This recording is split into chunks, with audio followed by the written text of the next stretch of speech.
কি করা যাবে, কিছু তো করার নেই। তো সেই ভেবে আবার নতুন করে ভিডিও বানানো বলো বা যেরকম। Happy birthday to you hi বন্ধুরা, বাবু শকুন্তলা চ্যানেলে সবাইকে অনেক স্বাগত, ভালোবাসা জানিয়ে আজকে একটা নতুন ভিডিও শুরু করছি। তো আশা করছি তোমরা সবাই খুবই ভালো আছো আর আমিও ভালো আছি। দিন ধরে সেরকম ভাবে কোনো ভিডিও বানানো হয়নি।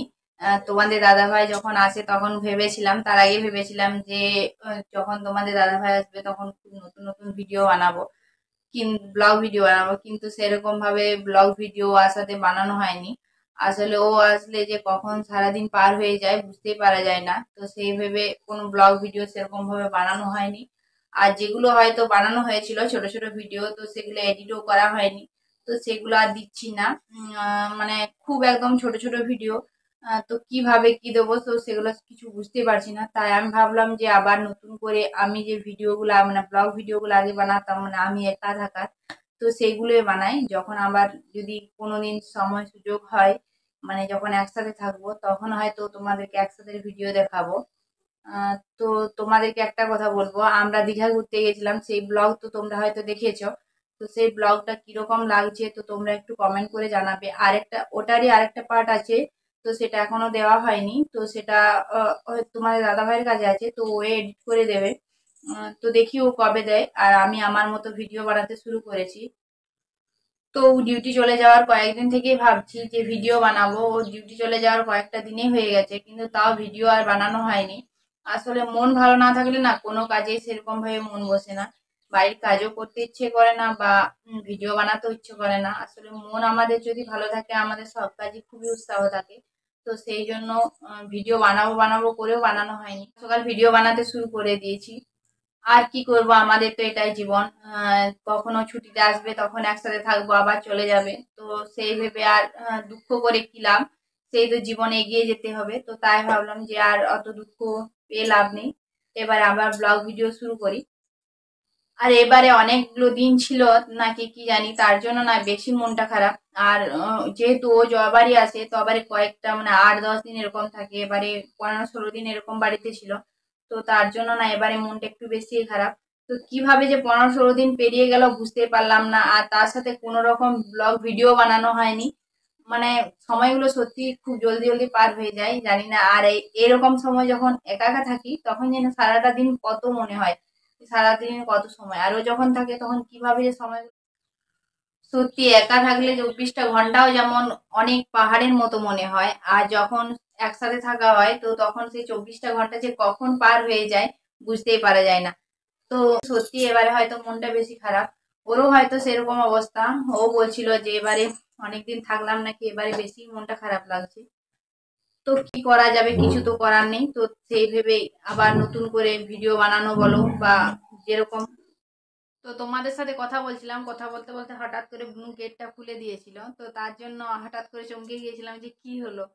তো দেখছিলাম বুনু এলো, ও ভাবছে যে কয়েকদিন ভিডিও, তার বলছে যে কতদিন ভিডিও বানাননি, আবার আজ থেকে ভিডিও বানাচ্ছিস। আমি বললাম হ্যাঁ, ওই যে ভিডিও বানাচ্ছি, অনেকদিন ভিডিও বানানো। বুনু জানে যে আমার মন ভালো না থাকলে কোনো কাজ আমি করি না, তাই ও বলছে যে ভালো লাগছে যে তুই আবার ভিডিও বানাচ্ছিস। মানে বুনু বলতে চাইছে যে তুই ভিডিও বানাচ্ছিস তার মানে মন তো ঠিক আছে। আসলে নিজের মানুষগুলো হয়তো দুঃখের কথা বোঝে, বাকি মানুষের কাছে তো ঢং মনে হয়। শুধু নিজের মানুষই নয়, তোমরা অনেকেই আমাদের এই কষ্টটা বোঝো। কিছু মানুষ তো এটা মনে করে যে ওর বর বাইরে থাকে, ঘরের কাজ করে ঘুরে বুলছে আর কি, যখন বাড়িতে আসে বর তখন ঢং করে ঘুরে বুলে, আর যখন ডিউটিতে যায় তখন বলে যে কত কষ্ট, সব ঢং। আসলে এটা নয়, আসলে এটা হচ্ছে মানুষের মানসিকতা। আসলে মানে কেউ কারো না পরিস্থিতিটা বোঝে না, যে যে পরিস্থিতি থাকে সেই তার পরিস্থিতিটা বোঝে। বাকি লোকের কাছে এসব ঢঙই মনে হবে, কারণ সে তো সেই পরিস্থিতির মধ্যে কোনোদিন যায়নি। তো তার জন্য সে সেই পরিস্থিতিটার মধ্যে গেলে হয়তো সে বুঝতে পারতো যে তার পরিস্থিতিটা কেমন। তো সেটা তার ব্যাপার, সে যে কে কি বললো বা ঢং করি আর করি। তো হ্যাঁ, ভালো করি, ঢং করি তো করি এবং করব, কারণ আমি সবার কাছে তো ভালো হতে পারবো না। তো তাই যাদের কাছে ভালো তো তাদের আমার ভিডিওগুলো ভালোই লাগে। ভিডিওগুলো বলবো না, মানে আমি যদি বলি যে না এখন আমার কষ্ট লাগছে তো সেটাও তাদেরও কষ্ট লাগে। আর যাদের লাগে না তাদের কিছু করার নেই। আমার হাতের 5টা আঙুল যেমন সমান নয়, তেমনি প্রতিটা মানুষের মানসিকতাও সমান নয়। সবাই আলাদা আলাদা মানসিকতার মানুষ, তো সেই আর কিছু করার নেই। কয়েকদিন টানা বৃষ্টির পর আজ প্রচন্ড পরিমাণ রোদ দিয়েছে সকাল থেকে। এখন মোটামুটি 7টা এরকম বাজে, তাও রোদের পরিমাণটা দেখছো, মানে প্রচুর রোদ দিয়ে দিয়েছে আজ সকাল সকাল। আজ তোমাদের সাথে অনেক গল্পই করে নিলাম, যেহেতু অনেকদিন অনেক গল্প করা হয়নি, তো আজ তোমাদের সাথে তাই অনেক গল্প করে নিয়েছি। তো তারপরে এই যে দেখো নিচে আমি গ্যাসটা মুছে নিচ্ছি। মা রাতে পরিষ্কার করে রাখে, কিন্তু বুঝতেই পারছো গ্রামে, তারপরে আমাদের এখানে সামনে পাহাড়, তো অনেক ধরনের পোকা থাকে। তো পোকাগুলো যেহেতু গুলে দেয়, তো তার জন্য ওটাতে খাওয়াটাও খারাপ, তো তার জন্য সকালে আবার একটু ভালো করে গ্যাসটা মুছে নিই। যেহেতু রান্না করার জায়গা, এখানে রান্না করা হয়, আবার খাবারগুলো এখানে রাখা হয়, তো পোকা টোকা যদি কোথাও ঢুকেও থাকে তো তাহলে সেগুলাও মানে মারা যায়, তো তাহলে আর কোন রকম অসুবিধা হয় না। খাবারের জায়গাটা যতটা পরিষ্কার রাখা ততটাই উচিত। এখন তো যেহেতু বৃষ্টি পড়ছে কয়েকদিন ধরে টানা, তো এখন তো পোকার পুরো উপদ্রব, তার সাথে মশা। তো সত্যি মানে গ্রামে গঞ্জে এটার একটু বেশি প্রবলেম হয়, হ্যাঁ, যেহেতু গাছ টাছ থাকে নাকি, তো এত পরিমাণ মশাও থাকে আর তার সাথে পোকাও অনেক ধরনের। তো এই যে রাতের দিকে আবার ভিডিওটা শুরু করছি। আজ যেহেতু ভাইপোর জন্মদিন, তো বৌদি ডাকতে এসেছিল, তো ওদের বাড়িতে যাব, তো ওর জন্য এই যে একটা ছোট উপহার নিয়েছি, তো ওকে দেবো গা, আর তোমাদেরকেও দেখাবো যে ওর জন্মদিন কিভাবে সেলিব্রেশন করা হয়। তো তোমরা আমার ভিডিওটা দেখতে থাকো। দেখতে দেখতে আমাদের ছোট সোনাটাও কত বড় হয়ে গেল, আজ ওর 5 বছরের জন্মদিন। সত্যি কত বড় হয়ে যায়, আর এই মনে হচ্ছিল কিছুদিন আগে এত ছোট ছিল, এখন হঠাৎ করে কতটা বড় হয়ে গেল। হঠাৎ করে না, কারণ অনেকগুলো বছরই পার হয়ে গেছে। তো এই যে দেখো ওর কেকটা, কিন্তু আমার তো মনে হয় যে এই কিছুদিন আগে ওকে হসপিটাল থেকে নিয়ে এলো ওর মা। কি আনন্দ সত্যি, মানে আমাদের বাড়িতে মানে ওই প্রথম হচ্ছে ছোট আর আমরা যেহেতু সবাই বড়, আর যেহেতু পিসিমণি, তো কি আনন্দ আবারই ভাইপোকে পাওয়ার সাথে সাথে। সত্যি সেই আনন্দের দিনগুলো মনে হচ্ছে যে কত তাড়াতাড়ি পার হয়েছে, মনে হচ্ছে এই কিছুদিন আগের ব্যাপার। আজ কি বল, আজ হ্যাপি বার্থডে। কার হ্যাপি বার্থডে? তোর? কার হ্যাপি বার্থডে? হিয়া যা, হিয়া ওইদিকে যা, দাঁড়াও দাঁড়াও, এই হিয়া ওইদিকে যা। ভাইপো না অন্য সময় এত ফটর ফটর করে কথা বলে, আর যেই ক্যামেরা অন হয় তখন যে ও কিভাবে চুপচাপ শান্তশিষ্ট হয়ে যায় কিন্তু খুঁজেই পায় না, তখন আর কোনো কথাই ও মুখ দিয়ে বার হয় না। আজকে কি বড়ে?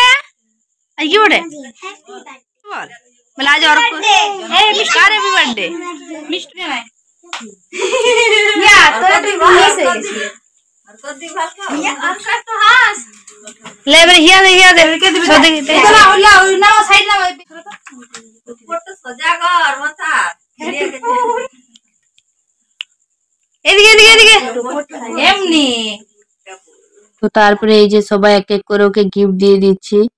তো সবাই ওকে পড়াশোনার গিফট দিয়েছে বলে দেখছি মনটা একটু খারাপ খারাপ, যেহেতু সবাই পড়াশোনা, খেলার কেউ কিছু দেয়নি।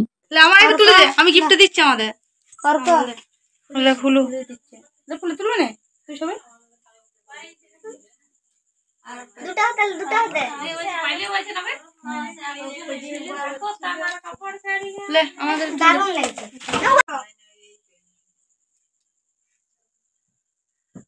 একটা ছবি তুলে দে। তো তারপরে এই যে দেখো আমাদের গিফটটা বুনু দিয়ে দিল ভাইপোকে। আর এটা দেখে প্রথমে ভেবেছিল হয়তো খেলনার কিছু আছে, তারপরে ঠিক করে লেড়ে দেখলো যে না, খেলনার কিছু নেই, এটা পড়াশোনারই। তো তার জন্য দেখছো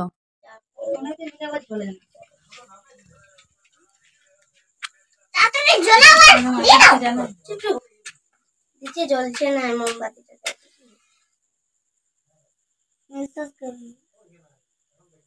দেখবি ফেলাস না। Happy birthday to you, happy birthday to you, और happy birthday to you,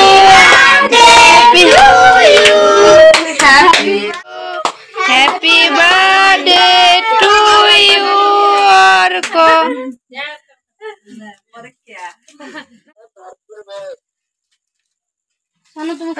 Sonu তুমি খাও তোমাকে এই যে খাও। তো আজকের ভিডিওটা এই পর্যন্ত। ভিডিওটি ভালো লাগলে লাইক, কমেন্ট, শেয়ার এবং সাবস্ক্রাইব করে রাখো যারা ইউটিউব থেকে দেখছো, আর যারা ফেসবুক থেকে দেখছো তারা আমার চ্যানেলটি ফলোও করে রাখো। তো সকলকে অসংখ্য ধন্যবাদ ভিডিওটি দেখার জন্য।